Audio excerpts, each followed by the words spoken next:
penasaran Pak, kalau dari segi kultur, budaya, itu kan beda ya, Brunei Darussalam apalagi. Itu gimana Pak? Ada tantangan tersendiri nggak di bidang itu? Yang mana nih, Brunei Darussalam? Di setiap negaranya, pasti kan punya Kultur budaya yang berbeda-beda. budaya, terus terang, nah ini menarik. Kalau kultur budaya dengan Afrika Selatan, yang mengejutkan justru tidak terlalu jauh ya, karena memang mereka seperti bangsa Afrika lainnya juga merasa dekat dengan bangsa Asia. Memang kekurangannya karena mereka selama ini berabad-abad di bawah penjajahan bangsa-bangsa Eropa. Afrika itu merupakan benua di mana wilayahnya sebagian besar wilayahnya dijajah oleh bangsa Eropa hingga tahun 1950-an. Jadi mereka kurang berinteraksi dengan bangsa-bangsa di luar benua Afrika. Mereka secara sosiologis hanya mengetahui bangsa di luar Afrika itu sebagai bangsa kuning atau bangsa Tionghoa, bangsa Tiongkok. Jadi pertama saya bertugas di sana, saya selalu disalah tafsirkan sebagai beretnis Tionghoa atau saya harus menjelaskan saya dari Indonesia, di mana Indonesia itu berada. Jadi kami dapat memaklumi ya kalau yang dari masyarakat pribumi di Afrika. Kemudian kalau dari Brunei Darussalam, mereka juga ras Melayu ya, ras Melayu. Mereka juga mayoritas Muslim, jadi nggak beda jauh dengan kita. Ya, jadi cuman memang mereka menganut yang namanya ideologi Melayu Islam Beraja, MIB. Tanda kutip Pancasilanya Brunei Darussalam itu MIB yang dikembangkan oleh Sultan Haji Hasan Al-Bolkiah. MIB ini merupakan pedoman hidup, ya. Jadi seperti Pancasilanya Indonesia nih, MIB ini. Jadi MIB ini merupakan ada 3 pilar: Melayu sebagai ras dan budaya dan bahasa, Islam sebagai fundamental agama kepercayaan yang menjadi sendi-sendi kepercayaan masyarakat Melayu Brunei.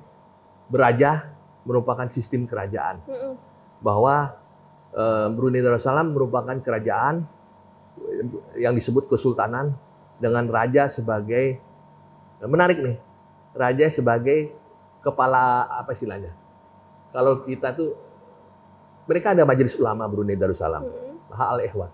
Tapi raja itu seperti Sultan Brunei Darussalam itu seperti raja atau ratu Inggris untuk Anglikan. Jadi semua walaupun di situ ada ketua majelis ulama, tapi kata akhir mengenai hal-hal syar'i atau pelaksanaan ibadah itu tetap di sultannya, dikonsultasikan ke sultan. Walaupun sultan tetap memerlukan masukan dari majelis ulama Brunei Darussalam, Al-Ikhwan. Jadi itu Melayu Islam Beraja. Semua harus berdasarkan syariah. Yang namanya meminum minuman keras atau mengandung alkohol tidak diperbolehkan. Apalagi zina atau tidak diboleh. Itu hukumnya hukum syar'i. Dicambuk atau jadi itu. Kemudian di Singapura sama kali ya, Singapura tidak boleh melakukan kegiatan politik apabila politik itu politik dari luar Singapura. Jadi ini juga untuk menjelaskan kepada teman-teman dari Indonesia kenapa pada sejumlah kesempatan terdapat tokoh-tokoh dari Indonesia yang mengalami masalah ketika tiba di Singapura. Mereka tidak diperbolehkan masuk ke Singapura pada saat sudah tiba di Bandara Internasional Changi.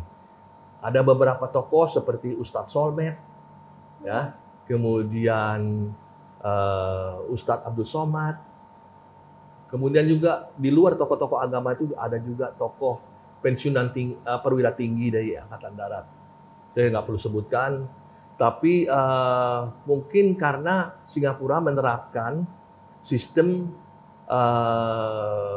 pengamatan, observasi terhadap tokoh-tokoh ini, terutama yang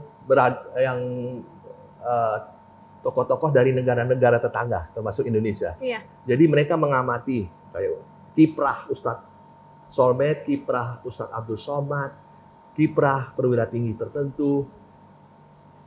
Dan mereka menerapkan itu bukan berarti karena ada masukan-masukan dari pemerintah Indonesia, tidak. Karena kami tahu sendiri itu memang pure dari mereka.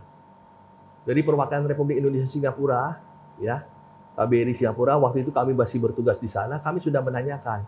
Mereka bilang, kami punya mekanisme sendiri, punya sistem sendiri, jadi kalaupun ada tokoh dari Indonesia yang merasa keberatan dengan kami tidak harus menjelaskan alasannya.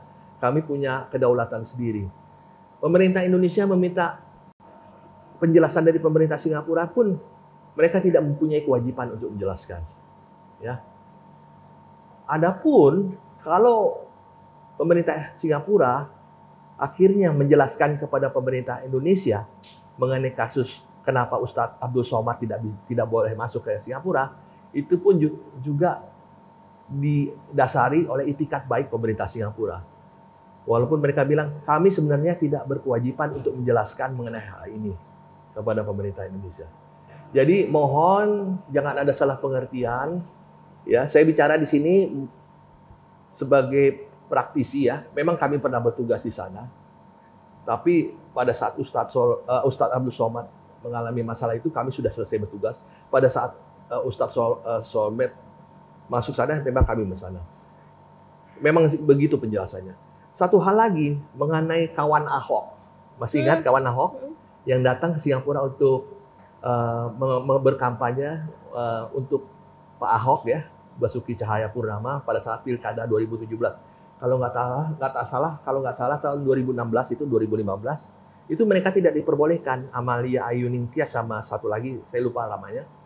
Itu karena mereka tidak memperbolehkan adanya aktivitas politik atau kampanye politik dari negara lain diadakan di negara mereka, Singapura. Ya. Jadi ini untuk memperjelas gitu. Nah, kemudian yang ketiga, ini juga untuk memberikan gambaran yang berimbang kepada Bapak Ibu rekan-rekan sekalian, bahwa pelarangan ini untuk masuk bagi warga asing ke Singapura itu bukan hanya dari tokoh atau ulama dari Islam saja, tapi juga tokoh agama dari tokoh agama lain, ya, dari Amerika kalau nggak salah. Karena jangan sampai dianggap Singapura ini agen Zionis segala macam. Saya tidak memihak Singapura. Memang Singapura memiliki di Singapura terdapat kedutaan besar Israel di sana. Nah, tapi bukan berarti Singapura tidak bersempati kepada perjuangan bangsa Palestina. Di Singapura sendiri ada yang namanya Majelis Ulama Islam Singapura, MUIS. Dan terdapat 10 agama eksis di Singapura, umat agama. Dan jumlah masjid juga sekitar 21 atau 20, mungkin sekarang 25 masjid di Singapura. Ya. Jadi memang jangan sampai ada salah pahaman. Saya bicara ini untuk apa? Untuk memberikan gambaran yang berimbang. Ya. Baik. Jadi gitu. Ya. Menarik ya Pak, jadi sebenarnya di tiap negara itu mereka yang mempunyai aturannya masing-masing gitu ya Pak.